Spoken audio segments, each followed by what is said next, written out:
അങ്ങനെ ഞങ്ങൾ ഇന്ന് എത്തിയിരിക്കുന്നത് കൊൽക്കത്തയിലെ വിക്ടോറിയ മെമ്മോറിയൽ ഹാളിലേക്കാണ്. അവിടുത്തെ എൻട്രൻസ് ആണ് ഇപ്പോൾ കണ്ടുകൊണ്ടിരിക്കുന്നത്. എൻട്രൻസ് കയറി ചെല്ലുമ്പോൾ അവിടുത്തെ സെക്യൂരിറ്റി ചെക്കിംഗ് ഉണ്ട്. സെക്യൂരിറ്റി നമുക്ക് മൊബൈലൊക്കെ അവിടെ അലൗഡാണ്, പക്ഷേ സെൽഫി സ്റ്റിക്ക് കയറ്റില്ല. ഞങ്ങൾ സെൽഫി സ്റ്റിക്ക് അവിടെ പിടിച്ചു വെച്ചു. കൊൽക്കത്തയിൽ വന്നാൽ തീർച്ചയായിട്ടും കണ്ടിരിക്കേണ്ട ഒരു സ്ഥലമാണ് വിക്ടോറിയ മെമ്മോറിയൽ ഹാള്. ഇവിടുത്തെ എൻട്രൻസ് ഫീ വരുന്നത് ഗാർഡനിലേക്കാണെന്നുണ്ടെങ്കിൽ 30 രൂപയാണ്, മെമ്മോറിയൽ ഹാളിലേക്ക് 50 രൂപയാണ്. രാവിലെ 6 മണി തുടങ്ങി വൈകിട്ട് 6 മണി വരെയാണ് ഇതിൻ്റെ എൻട്രൻസ് ടൈം. വിക്ടോറിയ രാജ്ഞിയുടെ ഓർമ്മയ്ക്കായിട്ടാണ് ഇത് നിർമ്മിച്ചിട്ടുള്ളത്. ഫുൾ മാർബിളിലാണ് നിർമ്മിച്ചിട്ടുള്ളത്. ഇത് രസമാണെന്നറിയുമോ? ഈവനിങ് ടൈമൊക്കെ അടിപൊളിയാണ് ഇവിടെ വന്ന് കാണാനായിട്ട്. ചില സമയത്ത് നമുക്ക് താജ്മഹലിലാണ് എത്തിയിരിക്കുന്നത് തോന്നിപ്പോവും, പക്ഷെ അതുപോലെ ഗംഭീരമായിട്ടുള്ള മനസ്സിലേക്ക് ഒരുപാട് സന്തോഷം തരുന്ന ഒരു ബ്യൂട്ടിഫുൾ പ്ലേസാണ് വിക്ടോറിയ മെമ്മോറിയൽ ഹാൾ. തീർച്ചയായിട്ടും ഇവിടെ വാച്ച് ചെയ്യണം.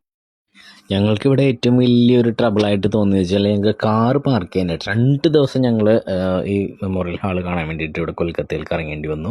കാരണം വെച്ചാൽ കാറ് പാർക്ക് ചെയ്യണമെന്നുള്ള ഏകദേശം ഒരു 1.5-2 കിലോമീറ്റർ അപ്പുറം വേണം പാർക്ക് ചെയ്യാനായിട്ട്. ഇപ്പോൾ നമ്മൾ ട്രാവൽ ഏജൻസിയിലേക്ക് വരികയാണെങ്കിൽ കാർ അവിടെ ഡ്രൈവർ ഉണ്ടാവും, പക്ഷേ സ്വന്തം വണ്ടിയിൽ വരുന്നവർ പെട്ടുപോകും.